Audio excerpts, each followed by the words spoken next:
morning, folks. My name is John Cowan. I'm a police officer with Police Scotland and part of the Rural Crime Prevention Team, the National Rural Crime Prevention Team. So, the biggest part of my job is looking at what crimes are affecting the rural community and helping to detect them, but more importantly helping people to prevent them being the victims of crime. So we're called Spark. It's a Scottish Partnership Against Rural Crime, and that involves lots of different partners, including the NFU Scotland, including the government, including all sorts of our partners and people that involved in the rural community, the Forestry Commission, for example. So what we do is we're combating rural crime with them. So we'll do various forms of prevention. The main things that affect rural communities in terms of crime, we'll get the theft. So we'll get theft of pickups, theft of quad bikes, theft of animals and trailers, that kind of thing. We'll also get one of the biggest issues in Scotland just now is livestock attack. Some of you may have heard of it as sheep worrying or livestock worrying. So that is when dogs get into the field along with the farm animals and either attack them and injure them really badly or kill them, or they get them really distressed and they all run into a corner, and perhaps that can affect pregnant sheep, for example, and they could lose their lamb. So here in Scotland, we're really lucky that everybody, the public, have access to the countryside. There's no trespass laws, the same as there is down in England and Wales. But as part of that, right to go on the land, there's a responsibility as well for the members of the public. There's something called the Scottish Outdoor Access Code that people are supposed to follow. It's a bit like the highway code for vehicles and drivers. So if you're out in the countryside, enjoying the walks, enjoying the wide open spaces, your responsibility is to shut gates. Responsibility is to, if you're out and there's livestock in the field, try and find an alternative route. And if you can't find an alternative route, make sure that you have any dog you're with under your control. And the best way to be under control is on the end of a lead. People are quite precious about their dogs. They think, oh, my dog's really obedient and it wouldn't go away from my heel. But if there's 10 lambs run across the field in front of them, that dog has an instinct to chase things. It'll chase rabbits, but it'll chase lambs and it'll chase sheep as well. And by that time it's out of control, that's too late and the damage might be about to be done.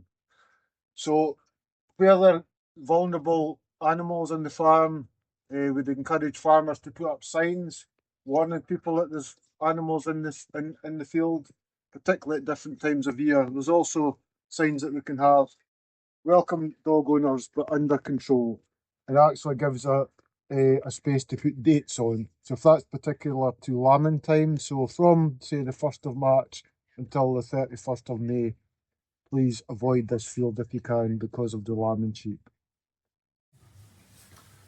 So here we are this morning in the lambing shed.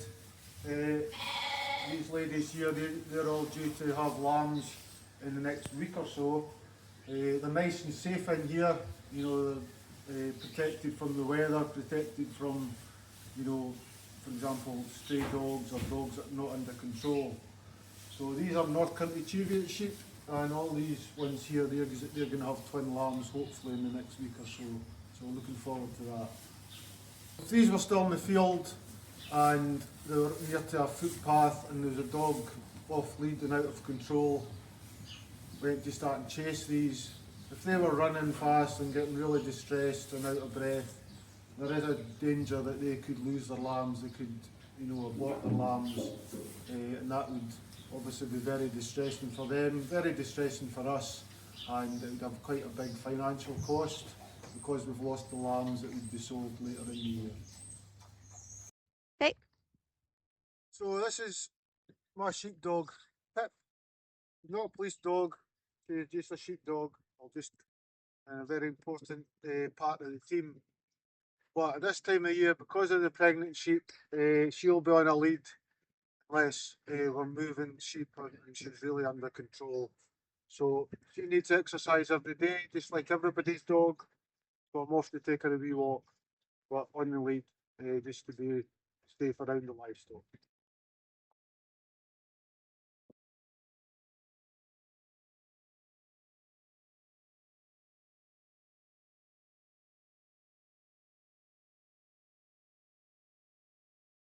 With some young cattle, totally different animal than the sheep obviously. They're very nosy, very inquisitive. So if you go into a field with some cattle in it, they're going to come over, they're going to get nosy, and you know it might look quite scary. And the dog will probably be scared as well. So if you can avoid fields with cattle in, that would be the best thing. Particularly if there's cows and calves, because the cows will protect the calves at all cost. So if there is a threat to that calf, it's probably going to get quite aggressive. So if you get caught in that situation, let the dog go and make for the gate as quickly as you can and get out of that. Because cattle, as I say, they're very inquisitive, but they're big, strong animals, and if you get a dunt from a cow, it's certainly going to hurt. So just to summarise, everybody, my job is to help encourage people to make the countryside a safe place, free from sort of crime, but also to make sure people enjoy their time in the countryside. They're responsible. Shut gates, keep the dogs on a lead, pick up the dog poo, all those sort of things that make your day in the countryside enjoyable, and it doesn't affect the farmers or the livestock when you're there. So the Scottish Partnership Against Rural Crime, along with Royal Highland Educational Trust, we're asking you, the school students, to help us this year and with our campaign to stop livestock attack and to encourage people to use responsible access to the countryside. So if they're out in the countryside with the dogs, make sure they're on leads, make sure they're well aware of that, the livestock in the fields, so that everybody stays safe and enjoys their day.